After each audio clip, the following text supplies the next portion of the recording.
ভালোবাসতে জানে সে সময় দিতে জানে, আর যে ভালোবাসাই বোঝে না সে সময় দিতেই পারে না। ব্যস্ত, ওই ব্যস্ত, সেই ব্যস্ত, এই কাজ সেই কাজ, ফালতু। তোমার ব্যস্ত কার জন্য? তোমার জব কার জন্য? তোমার চাকরি কার জন্য? তোমার ব্যবসা কার জন্য? বর্জনীয়।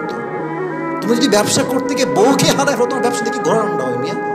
যে ভালোবাসতে জানে সে সময় দিতে জানে, আর যে ভালোই বাসে না আর খালি বাহানা, এইটা কাজ ওই কাজ, ঘোরা আন্ডার কাজ।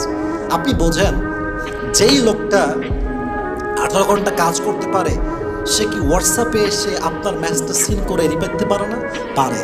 ওই ব্যক্তিত্ব নাই, ওই মনোমাইন্ড নাই, ওই ভালোবাসা নাই। আপনার কি মনে হয় যে একটা মেয়ে এত ব্যস্ত যে সে তার পুরো সময়ের ভিতরে তার স্বামীকে একটা কল দিবে, টাইম মানে কিসে ব্যস্ত? ও কি এমন মহারানী হয়েছে? হ্যাঁ, দেশ চালাচ্ছে প্রধানমন্ত্রী, তার কাছে সময় আছে স্বামীর সাথে কথা বলার, আর তোমার সময় নেই, তাই না?